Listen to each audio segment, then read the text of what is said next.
So, like I said before, this stuff is actually really easy. I generally make one of these videos while I'm at my desk. It takes about 30 minutes to make a 5 second to maybe 10-second video. So how do you do this here? Well, I'm going to show you. I got a Lane Bryant letter or promotional something for my wife or whatever. I'm going to just write on the back of this. I'm just putting notes on there. So the very first thing is frames. You already know in video games, it's 30 frames per second or 60 frames per second. The higher the frame, the crisper the image is. You technically don't care about quality right now because you're just trying to actually get it done. Disney actually did 24 frames per second, which made their cartoons look amazing. It was nice and smooth. It's one of the reasons why they rose up to the top.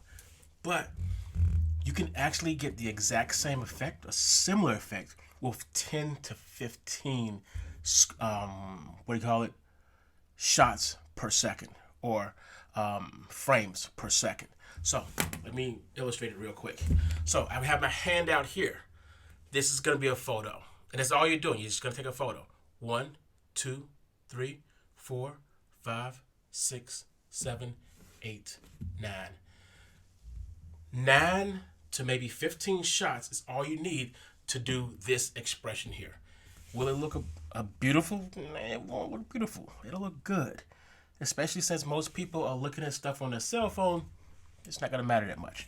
So, the best thing to do is to have a cell phone, and that's what I'm going to do. I'm going to put the cell phone thing right over here, and just, for the most part, you need to know this here.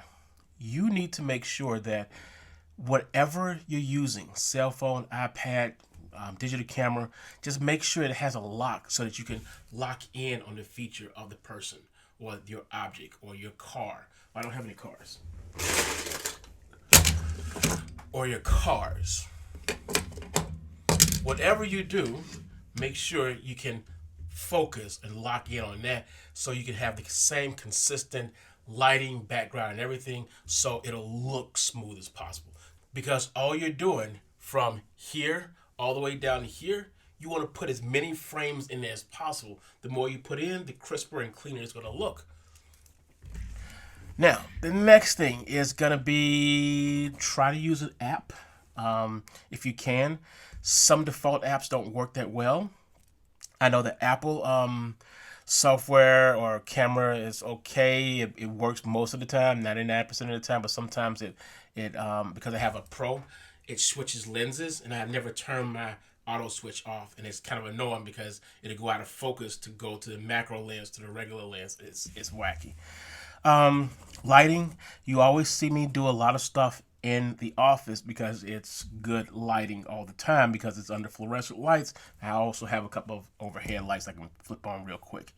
The next thing is in the settings, and this is when the other screen is going to pop up. I use LumaFusion, and when I use LumaFusion, I also have every image that is imported be set for 0.10 in the time length.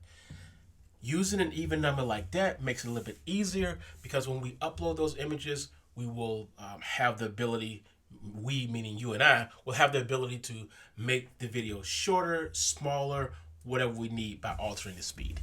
The very next thing, where are we? You're going to upload the photos. Now, remember I said 10 to 15 photos per per second. Yeah. Boom, boom, boom. Remember I said 10 to 15 photos per second?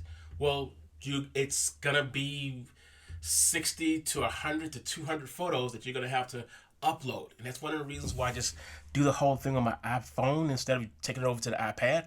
I don't want to transfer stuff back and forth. I'm a lazy guy sometimes. And lazy guys, they like, well, I can just do the same thing with the same speed right here and just use my thumbs. The next thing we're going to upload. Now, this is going to be number 6 and probably one of the most important things. Number 6 is literally saying, and this is a cheat code, we will upload all those images into LumaFusion, make sure they're in some order, the proper order. If not, there is a reverse button. I ain't getting into that right now. But once you have all those photos in, don't worry. Turn it into a video right now. Once you turn it into a video, you're going to use the highest quality possible. One of the settings on there is ultra. Use the ultra setting. Whatever the highest number it is, you're going to end up getting a really good, high quality video. It'll be choppy. It'll be like, We're going to fix that. So the next thing, and this is still in the same cycle, another cheat code. I am lazy because I can't remember how to select all and then delete all the photos in there. So what I end up doing is I will just hit undo until I get rid of all the photos that's in there because I'm lazy. Once I get rid of all the photos in there, that one video that I just produced a couple minutes ago, I grab that video and put it back into the video that I just made. So that way I don't have to change the title and all the other crap. So once that it's in there, then I can go into the settings and I can manipulate the speed.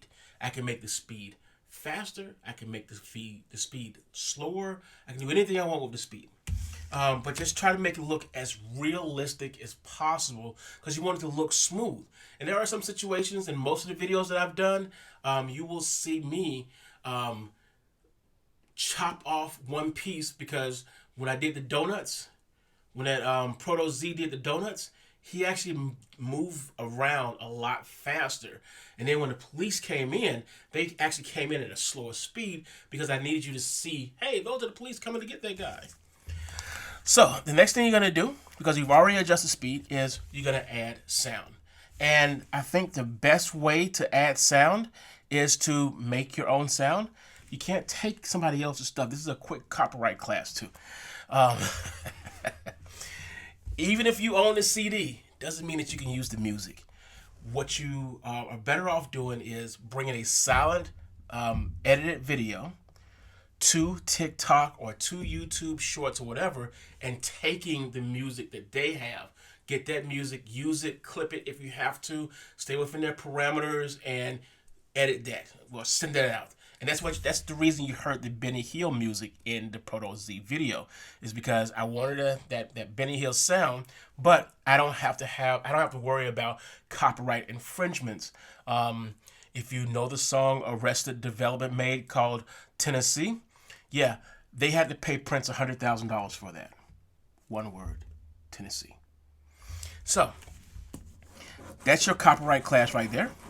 You can pay me later. The very last thing you're going to do is upload it wherever you want. Once you have that done, you're good. But let's roll back real quick to the sound part. So I need sound. I'm going to put some sound on here. And in a few seconds, I'm going to use my microphone right here. And I'm going to put in the sound.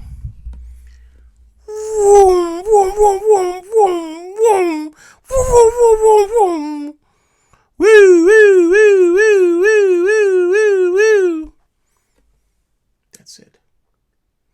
This little clip here, I can get that, bring it into LumaFusion, chop it, put it at the bottom for it's just sound, and do all the other fancy things I want to do.